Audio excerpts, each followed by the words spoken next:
I have fantasies about getting mauled by a bear. Okay. You ask me why. Yeah. Can you guess why? I mean, like, what do you mean a fan? Like, I'm Justin Gannon with Wild Performance. Grant Pratt Performance Design. You probably know me. And this is the Trying to Be Real podcast. Yeah. And today we've got zero money, zero experience. How am I going to start the business? I want to add into that, like, zero money, zero experience, zero connections.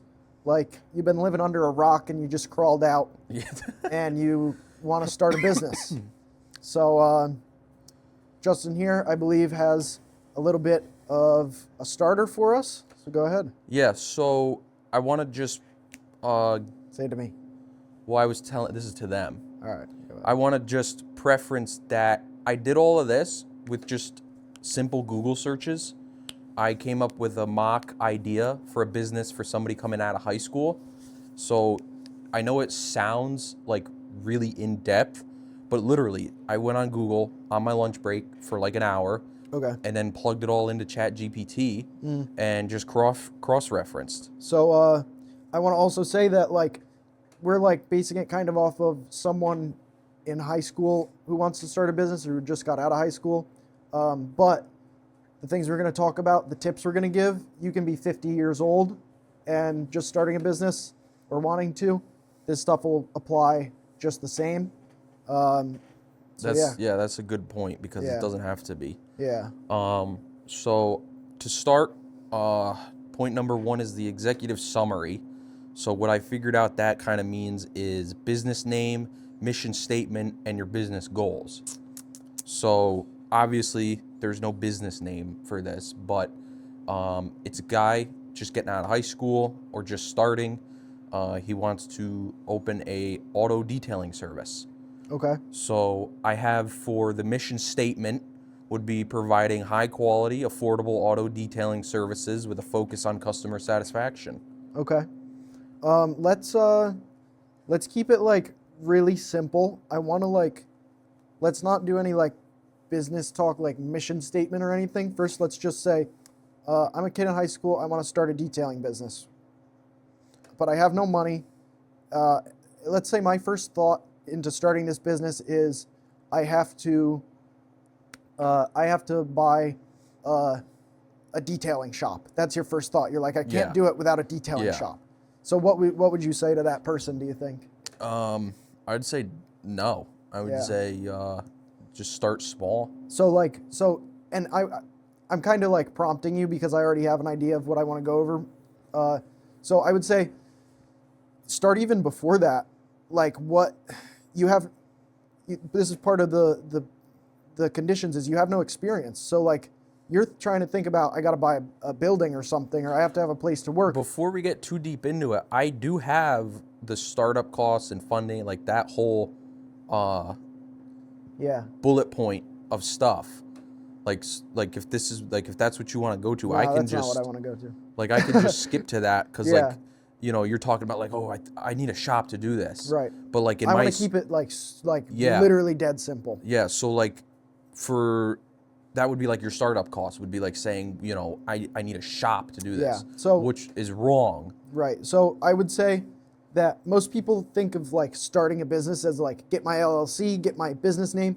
I want to go more the avenue of like, the first thing you need is you need to know how to detail cars, obviously. Yeah. So like we talked about this watch example, remember? Yeah.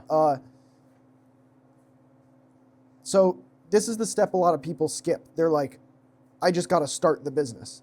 So if you have no experience though, and no money and no connections, you're not going to be able to start the business. You're going to get your first customer and you're probably going to do a shit job and then you're going to start off on the wrong foot. Yeah. So you need to get experience. So your first step should be to get a job doing it. This is like very bare bones. We're going right at the beginning. You got to get a job doing it. Yeah, that's one really good way. Yeah. So you got to figure out how to detail before you're going to offer that service. Yeah. So find a local detail shop. get a job. And that covers two things. That gets you experience and you have $0. That It gets you your money. startup costs. You get money. Yeah. So you find a job and say you want to do high quality detailing. You want to be like detailing Lamborghinis and stuff. And so you're like, well, shit, I got to get a job detailing. I need to get a job at a high-end detailing place. Yeah, to learn how to do that. Why is that wrong? Because you could just get the experience at this shitty shop that you think you're Yeah. working at. Yeah. If you just take that basic experience and perfect it, go above what this shop offers, Yeah. it'll probably be recognized, Yeah. and you'll probably start to see that you're the best detailer in the shop. Right. And then that just gives you the confidence and Yeah. experience to say, well, if I could do somebody's Toyota Corolla, why can't I do somebody's Ferrari? Yeah. So, and also you have to be, in order to become the best person in that shop. So most of the people, you get a job at a detailing, let's say you get a job at a shitty detailing shop. Like it's like $30 for a detail. Yeah. And they're like not even really cleaning the cars. Yeah. That's going to be a difficult environment because probably your managers and stuff are going to be like, you don't need to like go crazy on it. We're just trying to get them in and get them out. Yeah. So you may not learn the skills you need to do great detailing. You can get what's just as valuable is you can get what not to do. Yeah. So we talked about this. I do fabrication. He is more mechanical, working on cars. And where we started is get in any door, and learning what not to do is just as valuable as learning what the correct way to do it, because you may want to be like, oh, I need to learn how to do it right to start my business, but it's just as valuable to be able to start your business and say, well, they were doing that wrong. I'm not going to do that here, and I'm going to figure out like the opposite of that. So they just get the details in quick, do a shit job, get them out, they get their $30. Well, but then the customer's not happy. So what am I going to do that's going to not get the negative effect of that? So I'm going to get the customers in, and I'm going to have the car for a whole day or for 8 hours, and I'm just going to do an amazing job. So although I may have fewer customers in a day, like physically you're unable to do 10 cars like they were doing because it takes them an hour, so they were able to get 8 cars. You're only able to get 1 or 2, but you're able to charge way more because you're doing better work, you're more thorough, and at the end of the day, the customer gets their car back and they want to come back again. Whereas the detail shop that was doing the shitty job, that customer does their car and that person never wants to come back. So they got their $30, but what if they could have washed that car 20 times over a year? They would have made more money per customer. Yeah. So that's the kind of simple things I want to go over. Do you have any other bullet points you think are important? I guess this list is more of the step after you get the job. You know what I Okay. mean? Like So this, build on where I'm starting from. yeah. You get the job. What are the other worries that you have about starting your own business? Oh, I'm trying to put myself. Maybe fuck the list and let's go off the bat. Yeah. This will help when we get out of this section. Okay. But let's put ourselves in the shoes. You're there. Yeah. You're doing the work. You're now learning. Like, okay, I can do these $30 car washes really good, but you know that they're shit, like you said. Yeah. So that alone is just a gold mine of knowledge and experience. So because you're just learning exactly what not to do. So like not just that you can learn, like, okay, I shouldn't just do a shit job on the wash and get the customers in and out. You also learn they buy these really cheap chemicals to wash the cars. Yep. Don't buy those ones. I need to find a different brand that is better quality, or they have a system. Maybe like they're using a certain brush that scratches the car. Like they go to clean the wheels and that brush has a wire in it. I actually used to work at a detail shop, so I know a little bit. Yeah. But the brush that they use is a wire center with like bristles coming Yeah. out, and it's got a sharp wire at the end, and you do the wheels and you scratch the wheels. So I need to find brushes that don't do scratch that. the wheels. Yeah. So that's the kind of information you can get from working at a place like that. So And that doesn't necessarily seem like you're growing your experience. yeah, but But when it's you huge. apply all those Yeah. things that you learn not to do to Yeah. your business, you realize that the $30 wash that you've perfected, Yeah. when you put all of that into your business and all the things you learn not to do, Yeah. that's just you just went from the $30 guy to the $100 guy without Yeah. even realizing Yep. it, Yep. just by not doing what the $30 guy does. Right. So there's things that fall into that $30 category, and if you eliminate those things, those bad things that make it only be worth $30, you put yourself in the $60 or $100 category immediately. Yeah. So like, yeah, you learn that, you learn where not to get stuff, and so I want to stress to you guys that don't think of this as to start a business, I need to start a business. You're in high school, you have no experience and no money. You got to build up money and you got to build up experience. So think of this as, say, you take 3 years or even 2 years and you just work for people. And in those couple of years, you use your income to build the tools that you're going to need to start your business in the first place. And you use it to build the experience that you're going to need to start your business in the first place. So you learn where, you learn the things you need to improve on, and you develop some skills and you know what not to do. And then you're like, I've outgrown this place. I can do better work than them. I need to find something where I can grow further. Because eventually you're going to learn all the things not to do, and then you're just going to be miserable in that job. Yeah. So now you come to a crossroads, though. Yeah. At least in my opinion. Mm-hmm. Do you feel that you're confident enough to go out on your own? Yeah. Like what would you like? I think I have my answer, but let you do yours first. So do you think you go out on your own? Let's say right? you worked at this job for a year. Or this shit job. Yeah, you've worked there for a year. You've done everything that you possibly feel like you can. You've grown as much as you can. Yeah. Now I think this is where people are going to come to a crossroad. Well, I think this is where people are going to say, I just need to start my own thing now. Yeah, well, this is my crossroad. Right. Do you move on to a better quality detailing shop, or do you hit the crossroad and go down the route of just going all in and starting it yourself? So here is how to make that decision and make it a good decision. If you're in your brain saying, okay, I'm just going to start my own business, I'll be fine, it's going to make a bunch of money right away, and I only have $1,000 in my bank account, but the business will take off, and I'll be able to make my way through the next year off of that business income. If that's your thought process, you're wrong. Don't do that. Don't start the business then, because if your business or if your thought process is get rich quick, it's not going to work.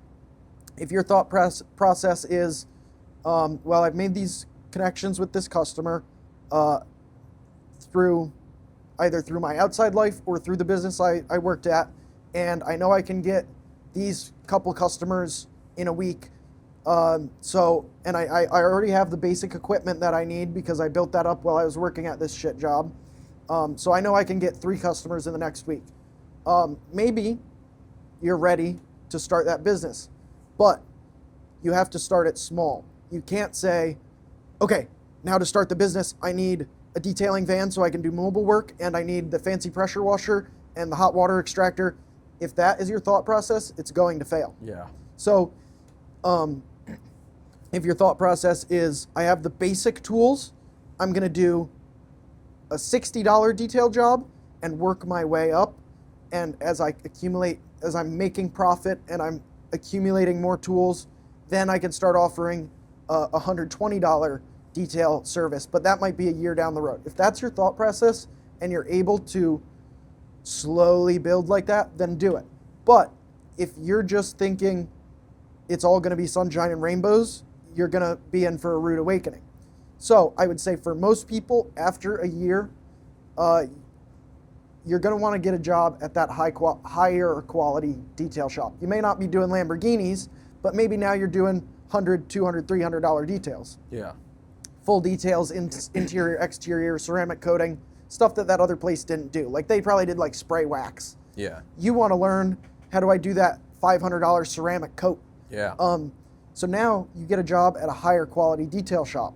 So you could probably say, to make it simple, get the job at the higher quality shop. Yeah. And maybe now start pondering the idea of using your connections at this high quality shop to maybe do a couple cars on the weekend. Well, I would say that can be like sketchy because if the place you're working at finds out you're taking customers. Yeah, you don't want to be in a conflict of interest. So I would say either do the business or just take the job and don't worry about customers on the weekend. So get the higher quality job, and instead of take what you learned not to do there, take what you learned not to do at the first job, take it to the next job. Provide value for them. If they're doing anything that the previous place did, make an effort to correct that, and that they will see you as valuable for doing that, wanting to improve. But then also, you're at a higher quality place. There's going to be things that you can learn there that you didn't learn there. So now you've got another year of growth that you can learn the right things, or at least better things. Yeah. So now you're at this higher quality place. You're going to learn what products you should use. You're going to learn what equipment is good and reliable, but also not super expensive to the point where it's like not in your budget yet. And then you're going to be able to spend that year hopefully making more money if you're at a higher quality shop. And maybe at the first one you were making $10 an hour, now you're making $15. So now you can invest that into more equipment and learn more from that place, learn what to do, what's good to do. And you can also look at their business model, like, okay, they can only do this many cars a day and this is what they charge. You get an idea for what you can and should charge. Say you're doing their level of quality when you start your business and you don't really have many customers. Well, you can do the same quality for a little less money. Yeah. And get some of their customers or get people in. You aren't like, oh, what should I charge? I don't have any idea. So do another year at the better business, accumulate tools, make connections, like just have a good relationship with the customers that come in. Pay attention to like how they're accepting money, what I guess like Invoicing card processor they're using. Yeah. Are they constantly complaining about that processing? Are they losing invoices? Business? Yeah. Are they doing paper invoices and they're like can't keep track of them? What systems do you need to be able to run the business? Not just the detailing side, but the like taxes. Like ask the business owner, like, hey, how does this tax stuff work? They'll probably tell you something about it, Yeah. So you can get ahead on that stuff instead of starting your business and being like, oh crap, I didn't think about that. Yeah. So you've done your second year at the higher quality place. Now you're at that crossroads again. Do I try to step up to an even higher quality place, or do I start my own business? Yeah, go all out on your own. So let's say you're going to try it on your own. You've got, this comes again, if you're thinking about, okay, what am I going to do to make money quick? It's not going to work. Yeah. You need more time and you need more patience. You need to work on patience. And you need to work on a vision that is not every business venture I've ever tried where it's been like, okay, we're going to do this in the first month and then this and then this and it's all going to work. It's never worked. But the business ventures that I've had where it's like, this is like a year out, we need to prepare for it and like get our ducks in a row, and then the opportunity comes. By that time, you're ready for it, and then it usually works out. So maybe when you get this second job that's higher quality, you start preparing for that then. You get your ducks in a row, you learn the things you need to learn to start, and then you start. Instead of making the split decision, I can't learn anything else at this place, I'm just going to start my business. Yeah. Make it an intentional thing. What am I going to need to know to start it? What equipment am I going to need? Get that stuff in line. And then like look ahead, plan that, okay, I'm going to start my business at the end of this year or the end of next year. And I'll have everything that I can think of set up for that. And then you're ready. Then you say you're ready to start, so you start your business. So we talked about not like, okay, I need this thing and this thing and this thing. Start with what you have. The basics. Yeah. So you need a brush, you need maybe a power washer, and you need soap and a bucket. So is this us getting into you're out on your own now? You're going to finally make the leap to try and go out on your own? Yeah, I would say so. So what do you got for that? So I guess this is where we could start to go in with bullet point number one. With bullet point one is your name. Yeah. Maybe you should try and come up with a name. You know, if you're going to go out on your own, I think it's time that you create a name for yourself. Yeah, you need to start something that people are going to be able to say, oh, you don't want them to be like, oh yeah, that kid up here, he does some detailing on the weekend. You want to say, no, oh yeah, he's got a business. It's called whatever. Yeah. So this word of mouth is huge. Yeah. So one thing that I would say is, if it's not necessary for your immediate profit, it's not relevant. But so essentially, if you're going to do a name, which you probably should, don't overthink it. You can always change it. Don't go probably. That was a big sticking point, I feel like. Yeah, for us. Yeah, was the name. Like, we felt like we had to have this perfect name. Yeah. But and it's important that the name has some meaning to you. Yeah. But other than that, it doesn't really matter. Like, I think the most important thing is to just get a name associated with yourself so that, like you said, people can refer to. Yeah, they're not going, oh, the kid up the street. Yeah. They're going, oh, the kid at, JJ Detailing. That name keeps reoccurring. Yeah. And it gets passed around, and you start to get an identity with it. Yeah. And we get into, in this day and age, you want to have a social media presence, and you got to start a brand. You got to develop a brand. And by brand, I don't mean like Nike. I mean like a culture where people just associate you with good service and good work. But we won't get too deep into that. It's not super important for the point we're at now, where it's just, get a name, whatever you like. JJ Detailing or... Yeah. And sometimes it can be beneficial to make it like clever. But that's not super important. I feel like most clever named businesses probably didn't start with that very first name. Right. I'm on my second business name. Pratt Performance Design is my second business name. And it's not really important. Yeah. I think, so my next bullet point, this is kind of more like mentally for you. So this is like just a quick gloss over, this isn't something I think this person should really focus on. I think it should just be their goal in their head is, I have it down as the mission statement, which the mission statement would be, you want to provide the highest quality, the best, the most affordable for your quality and customer satisfaction. I feel like that's really important to have in your head, to have that, because like you could just go into it and say, I just want to clean cars. Right.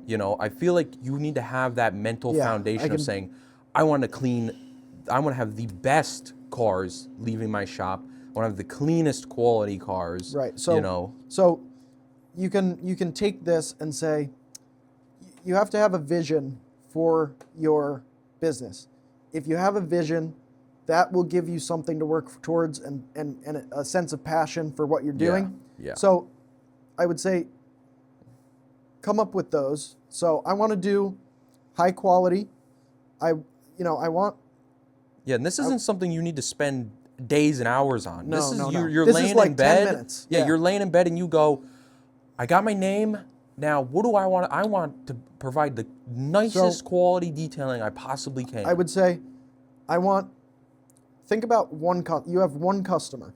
I want my customer to, when they get the car, I want them to be like, wow, that looks really good. I also want my customer to think, that guy's really nice. He treated me well. He was honest with me. Like he taught me about what he was doing and why he was doing it. And, that makes me trust him. And it shows me that he's passionate about what he's doing. And so I think he's going to take care of my car. Yeah. So work backwards from that. What are the things that I need to do for each customer in order for them to have those feelings that I want them to Yeah. have? Well, you got to do good work. You got to not scratch their car. You got to, get in every little crack and crevice so that they're like, I bet he didn't get here. Oh, Yeah. and you And got be to a good person too. Yeah, you can't be a dick. like you don't know? want to be like, yep, we'll have it done. Yep. Yeah. You want that Be person to inviting, be like, welcoming. yeah, like, hey, how's it going? What are you looking to get? Is it, what's the problem that you want me to solve? Is Yeah. it your interior's like grody? Is it that you got a scratch in your paint? You want me to buff it out? And they tell you that, and you're like, yeah, we can totally take care of that. Or maybe they come to you with a problem like, oh I've got this little scratch in my car, and I went to the detail shop down the road, and I want them to buff it out, but they said that it's like a deep scratch, and it's gonna need like a full paint correction, and like, it sounds expensive. Like, I don't know and you're like, no, that's just right in the clear coat. Like, we can buff that right out. Like, come back in a half an hour. Yeah. And you'll be good. And they'll be like, oh, really? So you're not gonna charge me up the ass for it? Yeah. And that just builds trust. Yeah, just being honest. Yeah, so like, develop that relationship with them, and don't like try hard. Like, okay, how do I get this person to open up and be my friend? Yeah, don't bring them like a charcuterie board with wine and crackers. And, Yeah, I mean, hey, maybe have like snacks complimentary in the shop. waters. Yeah. Or have like I don't want to say have a waiting area, because you don't need a building or anything. Like, you can just do mobile detailing. Yeah. Or come to their house if they have a garage. Yeah, even if you go to their house, they come out in the garage, you say, oh. We should have Mike here for this. Yeah, I know. I was actually thinking about that. Mike's our buddy who does detailing. Yeah, but like, even if you're at your own house, like, even if you just say, oh, I got water in the van, would you like one? Right. They're probably going to say no because they're at their own house, but it's right. it's like, wow, this guy is creating a genuine connection. Yeah. Yep. So, one thing, this thinking about Mike just brought to my attention, you got to keep it simple. Like, you're just starting, you got to keep it simple. Not just the tools you have, keep that simple. Don't offer 3 million different detailing options. Just offer one option. Or when people come and say, hey, you don't have to have like a pamphlet with full detail, $200, interior, $100, exterior, $100, plus tire shine, plus this, plus people wax. are going to feel overwhelmed. Yeah, and it's going to overwhelm you, because you're going to be like, well, is this worth that much? And you don't need to do that. So our buddy Mike was talking to me, and he was like, so his business model was polishing, detailing, and tinting. And I'm like, yes, Mike, I remember this. I was like, Mike, what one of those are you most passionate about? And he was like, polishing. I really like polishing an aluminum tank on a truck and getting it really nice. And I'm like, so why are you offering tinting and detailing if what you want to do is polishing? And he was stressing out, like, I got to get customers for polishing, and I got to advertise for detailing and for tinting. And for tinting, I need a plotter so that I can cut out the tint nicer. And I'm like, dude, just polish. And once you get the polishing down and you're profiting off of that, and you have the money to expand and maybe hire someone to just do detailing, or start, get a building, and then you can have cars in, and start with one service. Yeah. So don't think because you're a detailer and Joe Schmo over here offers tinting and detailing, you have to offer tinting. Stick with just the detail. Keep it simple. That's not so much for the customer as it is for you. You only have a certain amount of mental bandwidth. Don't try to go crazy with it. So people think a lot of times, like, if I offer one of everything, I'm going to get more customers. And it's like, yeah, maybe, but your quality is going to lack in all those areas. Your quality's going to go down because you get spread too thin. Right. So if you offer one service and you do it really, really well, then you may have fewer, like, out of 10 people, you may get just these 2 guys, but these 2 guys are going to keep coming back, and they may be willing to pay more because you're really good at that thing. And they're going to recommend you. Right. And it's not going to be like, this guy does this and this and this. It's going to be like, oh, you need a detail? Go to this guy. Yeah. And so keep it simple. So I think that could kind of wrap up our mission statement. Yeah. Is you just keep that in your head. Figure head. out what you want your customer to feel from the experience with you, and figure out what are the things I have to do to get them to feel that. Yeah. And also convenience is a point too. Like, you don't want to have them, like, say you're going to their house to detail it. You don't want to be like, I need this and this and this set up correctly and this time and all this stuff. Just like do what you can to make it convenient for them. Yeah, even if it inconveniences you. Yeah. And I mean, there is a point where that tapers off because Yeah. it can't be too inconvenient. Like, you can't be, I don't know. You can't go, time is a factor, time is money. Make it efficient for you as much as possible. But if it's something that you can sacrifice a little time to just get the job and be able to do it, then do it.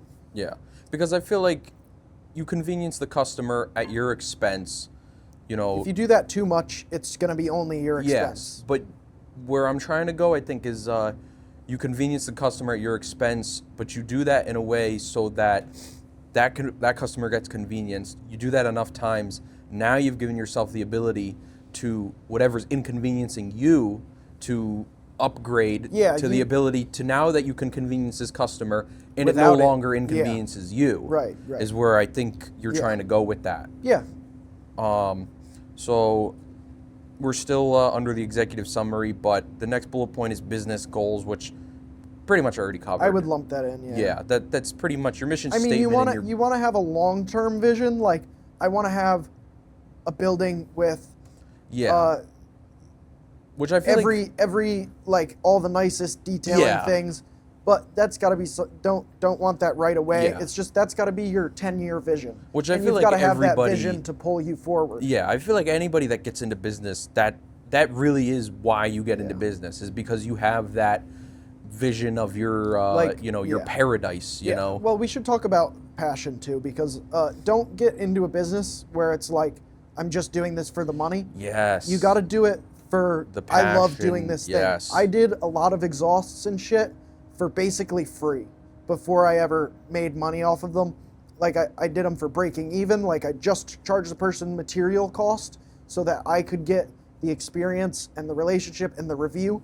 Yup. And that was great. Like, the experience that I gained and the content, because I was doing stuff on Instagram and YouTube, that was worth more, or as much or more as the money they would have paid me in profit if I had been able to charge that for them, that amount. If you're going to start a detailing business and you hate detailing, it's not going to happen. Yeah. Like it's just not going to work. Like, don't start a business like, this guy's making money detailing, so I'm going to detail. Yeah. The thing that you see people doing on Instagram where you're like, that's awesome, that's the thing you should be doing. Yeah, it gives you the fizz. Yeah. You know. So this next topic, this next section, I would say is probably, you've got your name, you got your statement, you have your goals, you've been doing it for a little while, and I think you're finally starting to see some forward progress, just with your very basic bare bones setup. Maybe now it's time. It might take you 2 years to see any progress, first of all. I'm just saying in whatever X amount of time. No, I just want to clarify that for them. Yeah. Like, you may be doing the same size job for 2 years. Yeah. But it comes over time, you know. Yeah. So however long this takes you, I think now this is the next step, would be possibly starting to look into some market research. So let's say, you're doing really good. You've been doing this for a few years. You're starting to make a profit. You are seeing this as a viable option to live off of. I have target market. So I feel like now this is where you were doing everybody's cars, but this is where now you start to hone in on what you really want to be doing. So you're gonna, or maybe you at least just take steps towards that. Yeah. This is where you're funneling. You're funneling or you're filtering. I would say you don't stop doing the cars, everyone's cars, but you start trying to attract higher end things. Yeah. So I have car owner. Your target market would be car owners in the local area, including individuals, businesses with fleets, and car enthusiasts. So I guess this is a little too specific. You know, this would be maybe somebody that wants to do fleets, or you know, the car enthusiast You part. got to specialize in that. You either want to do fleets or you want to do the dude's supercar. Or you want to do regular everyday traffic. Right. So the target market would be where I guess you could say you start to really hone in on what you want to do. And you've developed that reputation for quality because you've been doing the things the way you need to do them. So now maybe you haven't done a high, you know, a Lamborghini before, but the guy who has the Lamborghini, you know, looks you up and you've got good reviews. He doesn't have a reason not to bring it to you other than just you haven't done Lamborghinis before. So yeah, he's willing to just drop it off there, and then you do it. You do great work, and that's your first one in the door. Now you can post that. Now you've just started the ball for something you've amazing. Gotten the ball rolling. Yes. Yeah. And it might take a long time to get an opportunity to do another one. Yeah. But next keep on that train. The next point I have, this area is a little weird, but a competition analysis. So identifying local detailing businesses, their pricing, services, and customer reviews. So where I would try read that again? Identifying local detailing businesses, their pricing, services, and customer reviews. So where I want to try and make this work is you've started to funnel in, you maybe got your first really high-end client, but you don't know what to charge them. So now you're in the position where you're like, I'm scared to charge them too much and scare them away. Scared to charge them too little. Scared to charge them too little. And lose money. So maybe now this is where you start to look at other businesses that are doing these high quality cars and kind of get an idea of what their pricing looks like, what their services look like, and look at their reviews. See in their reviews what they're doing wrong. Yeah. You know?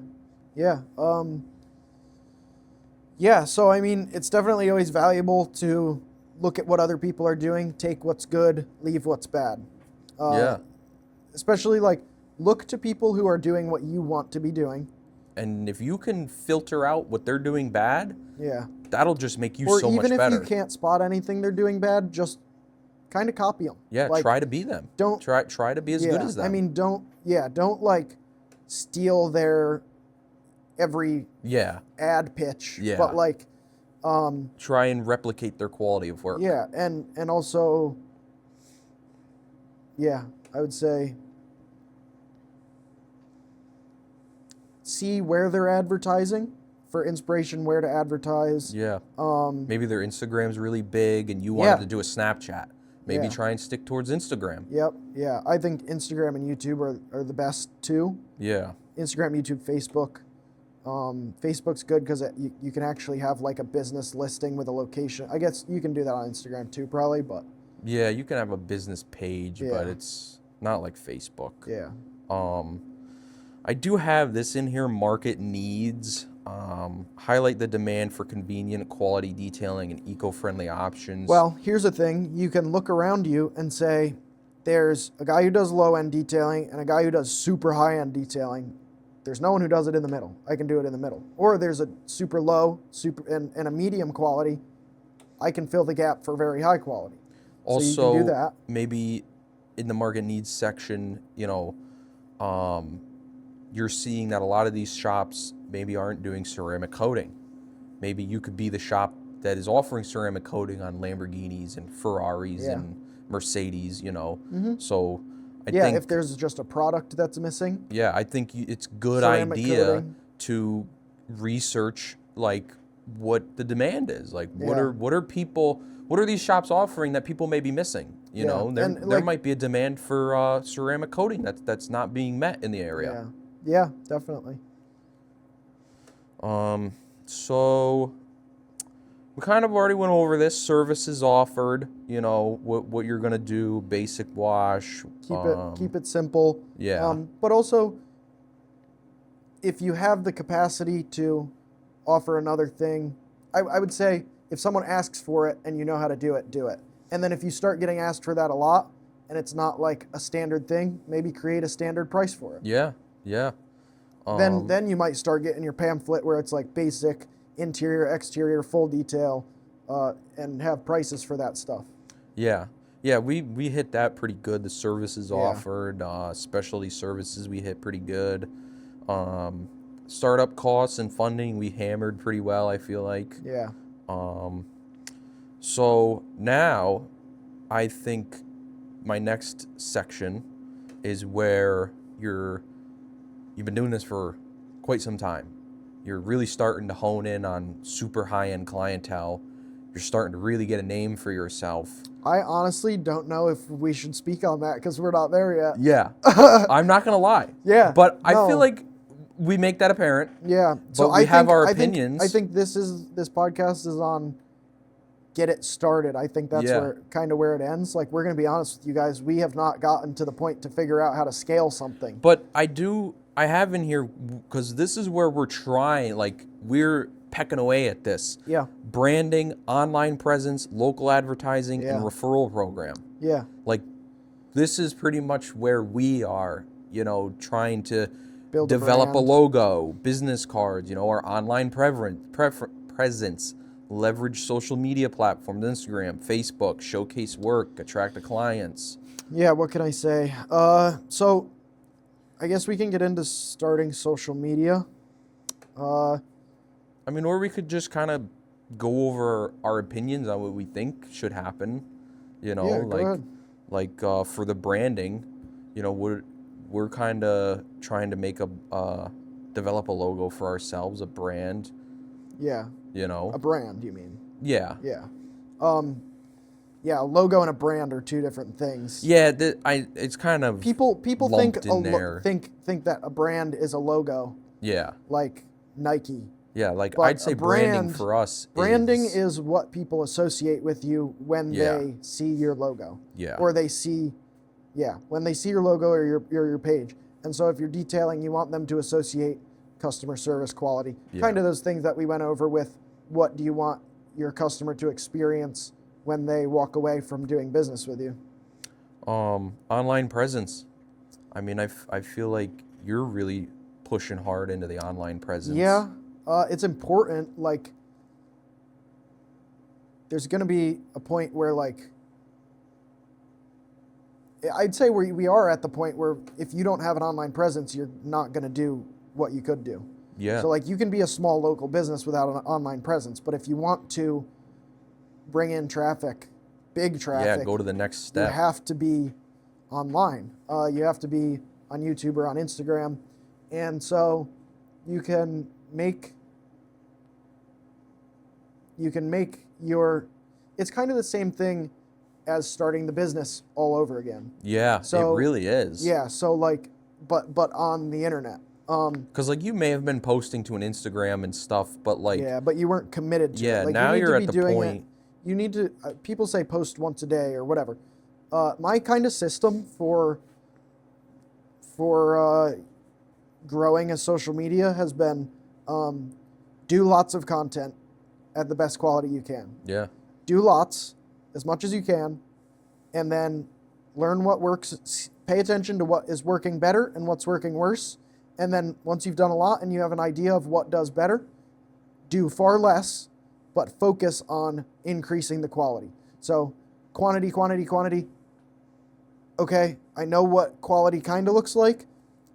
Reduce your quantity and focus on quality. Focus on making that quality consistent so that everything you put out is that level of quality. And that doesn't mean like microphones and whatever. That means like when the person watches the video, they get something from it, whether that's entertainment or information. Yeah.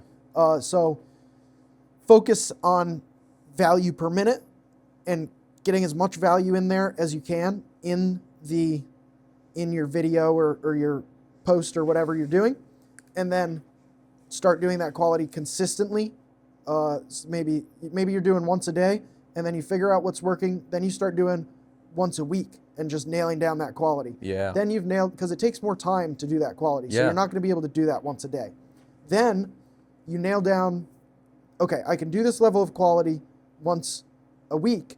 Now I need to figure out how to do it once a day and maintain that quality. Yeah. Then you ramp up again at that level of quality.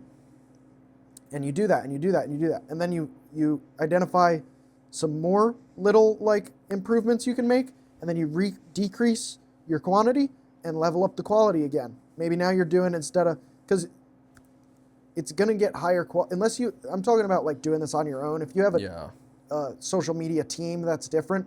But doing it on your own, you're like, okay, in order to reach the next level of quality, I have to put a lot more time into each YouTube video. Let's go off YouTube, because YouTube's the one I'm doing best at. Yeah. So I need to spend more time on these YouTube videos to get this level of quality to take me to the next step. So now I have to do one video a month. And that it ends up being more time in planning and just coordinating and getting your ducks in a row than it is like filming and editing and stuff. So you figure out how to nail down that level of quality, and then you speed it up again, start doing more at that, and maintain that level of quality. And you just continue that. More quantity, figure out what's good, hone in on what's good, and then start doing it more. And that gets difficult being a one-man show, because you have to have time to do business. Like I ended up just stopping doing business and building your online presence. The online presence solely because I couldn't do both well. Yeah. And so then I'm going to get that online presence to start making me money, and then I'll be able to have the time once I don't have to be working for someone else. I've been working for other people for 3 years while trying to build my business. Like I did take a year off where I was just working for myself. I did it too. Yeah, we both did, and we learned why that doesn't work. Yeah. It's another thing I want to say, like, if you guys do, when you hit that crossroads of continue working for other people or start the business, if you make the mistake and go for I'm going to get rich quick, I'm going to start my business, and you fail, that's not the end of it. Just say, okay, it's the same thing as working the shit job and learning what not to do. Say, okay, I learned why I can't do it on my own, so now I'm going to get a job, and I'm going to go through this process again, but I'm going to know, now I'm going to have a better idea of when I am actually ready to leave that job. And so then you do another year or 2 years or 3 years of working for someone else. But then by the end of that, you're like, okay, now I have the things in place that I didn't the last time I tried this. Now I'm ready to go out on my own. Yeah. And I'm not even to that point yet. I think it's really important that before you do make that decision to go out on your own, that you've built up your professional resume enough so that if it does backfire, you can at least confidently say, well, I know I'm good enough that I can at least go get another job again. Yeah. Like, that's one thing we're both confident in. Like, if we go out on our business and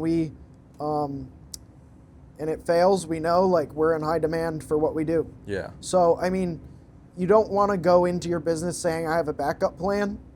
Like, you want to be fully committed to your plan A. But it's never bad to just have the doomsday device. Or your doomsday stockpile. Well, yeah. And I mean, if you're not good enough to the point where anyone would hire you to do it, you're not good enough to do it on your own. It's kind of a natural process. Yeah. It's like, if you're going to get hired to do something at a higher quality level of work, and you go out on your own, then, the backup plan's naturally there. Yeah. It's not like you purposefully got these jobs to go do your business to be like, okay, well, if it fails, I'll just get another job. Yeah. You just wanted to hone your skills enough to get these higher quality jobs to give your business the best possible shot. Yeah. And naturally, you have a plan B with that. Yeah. And it's that you're good at your job and you can get another one. I gotta pee. So do I. All right, let's take a piss. Piss break. All right, guys. So we kind of covered all of the details we wanted to cover, I think, for just the basics of starting a business. Very basic. We're going to go ahead and get away from the structured stuff and just riff it and just be real. Yeah, that's the point of this podcast. We're trying to be real, trying to show you all the sides of us and everything that goes into what we're trying to do. So we're trying to be real right now. I do want to mention that this podcast is a little bit of a tribute to Andy Frisella. Yeah. He did the MFCEO project, and that has helped us massively. A lot of the stuff we're saying, you can hear there, and you'll hear it better there a little bit. So, yeah, maybe a lot of bit. Yeah. So if you want more stuff like what we just talked about and better, go check out the MFCEO project. It's on Spotify and Apple Music and YouTube, all that stuff. So now we're just gonna riff for the next probably hour, and feel free to hang out if you guys got all the information you want to get, all the stuff that you need. Hopefully it helped you. Now we're just gonna kind of goof around. So here's my topic. It's a little bit weird. I have fantasies about getting mauled by a bear. Okay. You ask me why. Yeah. Can you guess why? I mean, like, what do you mean a fantasy? I'll be walking outside at night, and I'll be like, if I got mauled by a bear right now, this would be really good? it would be character building. Okay. Okay, so look, our see. man, Andy Frisella, got stabbed in the face. And now people recognize him as like the dude with the scars that got stabbed in the face, whatever. Yeah. I want to get mauled by a bear. I want to get mauled by a bear and kill it. It mauls me and I fight back and I kill it.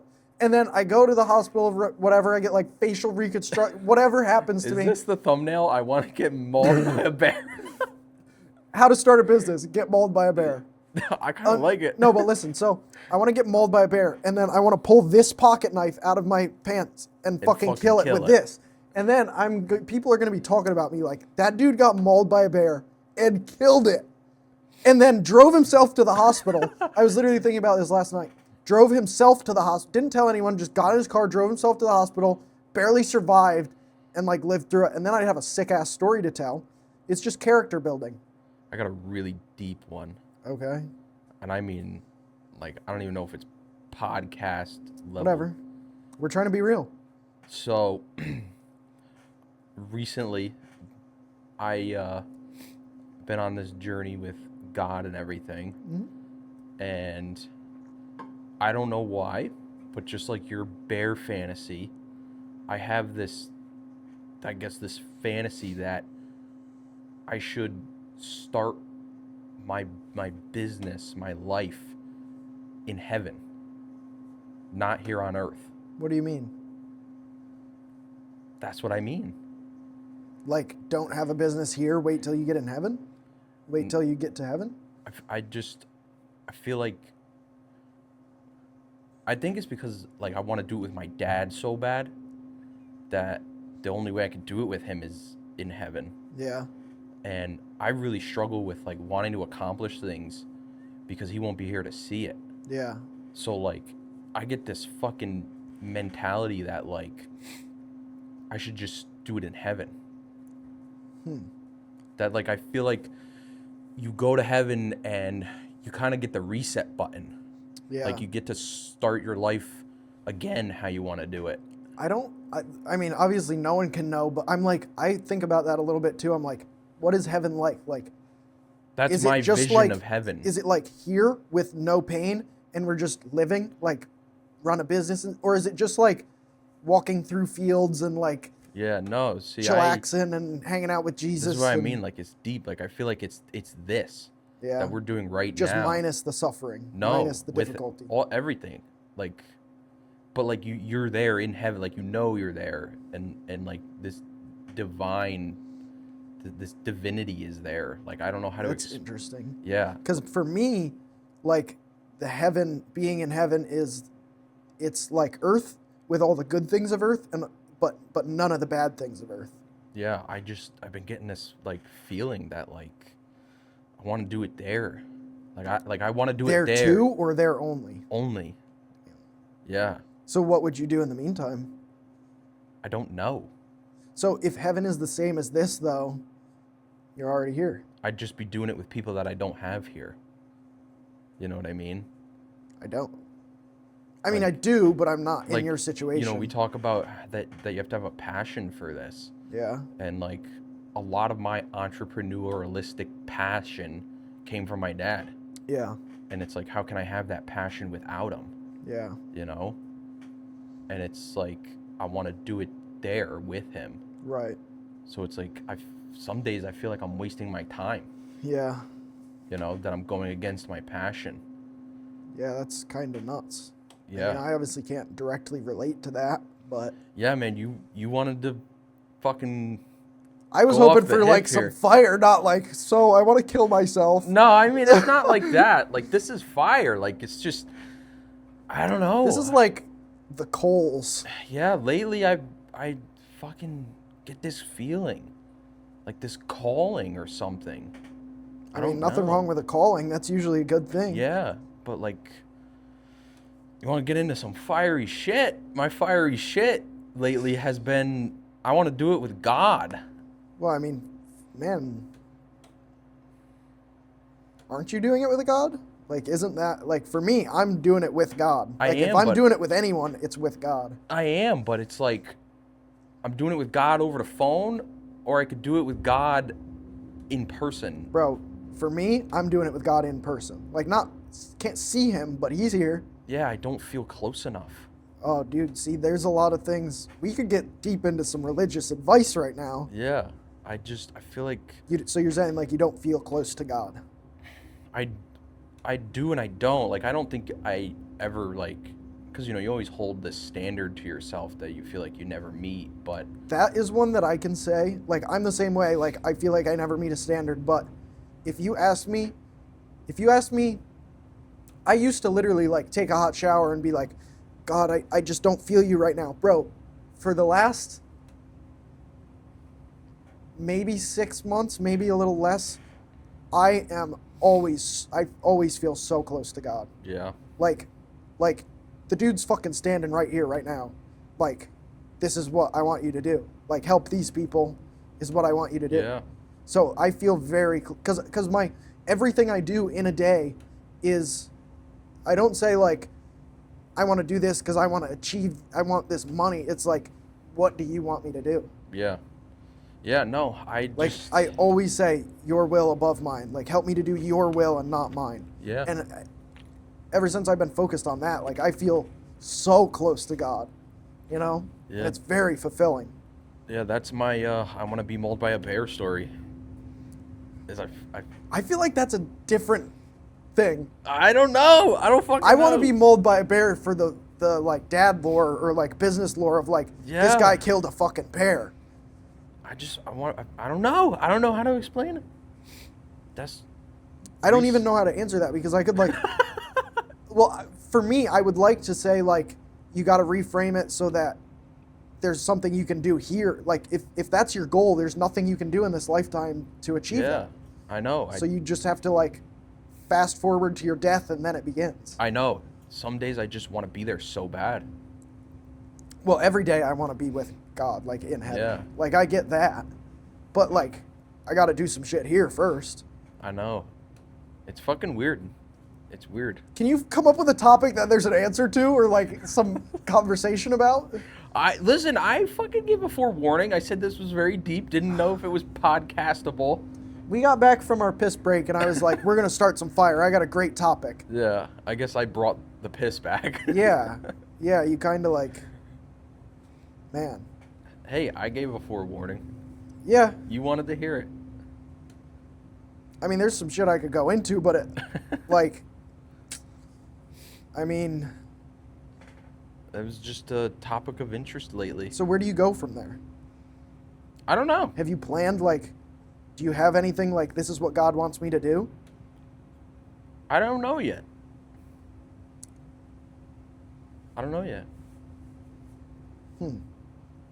Well, we should talk about that more, but I don't really know where to go from that. Yeah, this is a hard one. Yeah, it is a little bit. I don't think I know yet. Okay.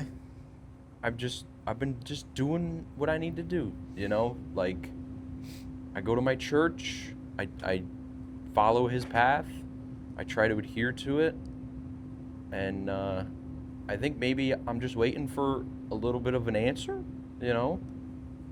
Man, I mean, honestly, like, for me, if you want to get closer to God, it's like, he kind of lays out, like, this is how to get close to me, and you've got to start doing those things. Yeah. So like without lecturing you, I'm just going to leave it there. Yeah, well, That's what I've had to do to get closer to him is. That's kind of what I'm trying. Like, So- is just trying to keep doing my due diligence towards him.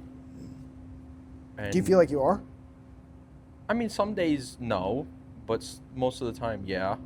See, like, so I say in YouTube videos, like, provide value per minute. Like, how much Yeah. value are you providing to the watcher per minute? So, like, this sentence gives them this amount of value, and then this next sentence gives them value that builds on that or other value related to the topic. So I think about that, like, in a day, what is my value per minute to God? Yeah. So, like, and per second, like, per minute, Yeah. what am I doing? Is this thing that I'm doing right now giving him value? This, sharing information with people, growing my brand so that I can help people more, so that I can build something that when I'm done building it, I can tell the people that are like, how did you do that? I'm like, God. Yeah. So like, Yeah. and that makes me feel very close to him because at every moment it's like imagine you're like trying to build a building and or say you're trying to build a car and your customer is God and you're working hand in hand with your customer to build the car they want. That's what I'm doing every day. So how can Yeah. I not feel close to God? Yeah. You know, like if you're building a car for the customer, but the customer never comes to the shop, you're not going to feel like you're with the customer and doing the things they want. You're doing your own thing. So for me, it's like, I'm like, every minute that I'm awake, I'm like, is this what you want? And Yeah. that draws me very, very close to him. No, I agree. I would say if you don't feel close to him, like maybe you're not giving him the value per minute. Maybe you're giving him some value, but like, could you give him more? You Yeah. know? And that would draw him. Then, like, if you are every minute of your life doing the thing that he would want you to do, like, how can you not feel close to him? You know? Yeah. I don't know. Man, you got to help me out here. I know. Yeah, I don't know. Oh, It's a. like, fuck. It's a strange, That's not. I can't really go off of that. It's a strange topic. I mean, maybe that's the end of that topic. Yeah, let's fucking find another topic. Yeah. I don't know.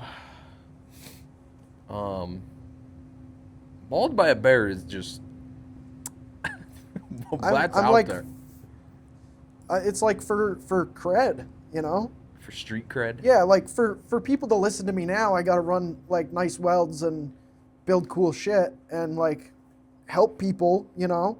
And that Yeah. makes them like want to listen to me and want more from me, but like if I got mauled from a bear, mauled by a bear, killed the bear, lived through it, Yeah. and then continued on building this business, like people would be like, how did you do that? Yeah. Like David Goggins went through all that hard ass shit and people are like, what does he really do now other than just do hard ass shit that make people be like, how did you do that? Yeah. Like that's his whole thing. Do hard shit so that people wonder how you did it. Yeah. So like for me, yeah, I don't know. No, I That's get it. one thing I'd like to talk about actually. If you're someone who sees someone who does things and you're like, I couldn't do that, or maybe you're like, I couldn't do that because they had it easier and I had it hard and this bad thing happened to me so I can't be successful. You got to reframe that to this thing happened to me so I can't do this, but reframe that to this thing happened to me so if I do this great thing, I'll be able to show the people that bad things happen to that they can do things despite that. Yeah. So like I didn't really have anything bad happen to me. I was the person who did some bad things. And that has been everything for me. Like I want people who make mistakes to see like I did a terrible thing. I did terrible things that made me not like me, and that gave me the motivation. He bullied orphans. Okay. That gave me the motivation to be like, you got to be better now. Yeah. And so like, I don't know, I bring kind of a different side to it. A lot of people, it's like, I got stabbed, like Andy, I got stabbed and I'm going to do this thing and show people that if they got stabbed, they can do great things. For me, it's like you can have made mistakes and use that as motivation to turn you around rather than for the rest of your life think you're going to be that person. Yeah, absolutely. Like for me, if I didn't make those grave mistakes, I probably would have been that person and just gotten worse for the rest of my life. But it was like a slap in the face to like, look who you're becoming. Yeah. And who you can, now you have the opportunity to change that trajectory or to stay on it. Yeah, like I can't fucking stand people that are like, I can't do this because this happened to me. You know what I mean? It's like, is it still happening to you? Is it? Yeah. It's like I get it. Like, if you have traumas and shit, you have traumas. Everyone kind of does, bro. Yeah. I have traumas that I put on myself. Yeah, like, from the things that I did wrong. Everybody goes through this shit. Yeah. And it's like, you know, oh, I can't do this because, you know, my dad wasn't in my life. Yeah. It's like, okay, you know, that's valid. You know, Yeah. you have trauma from that, but are you really going to let that fucking stop you? Yeah. Like, are you going to let your dad not being in your life Stop you from what you want to do? Yeah. Like, it's like, you really think that there's people who haven't had a mother or a father or any family at all who have been orphans their whole life, and they had it harder and did it better. Yeah. All right, guys. I guess that's going to be all for the first podcast. Let us know in the comments what you want to hear about in our next podcast. What information do you want? What do you want to know about us?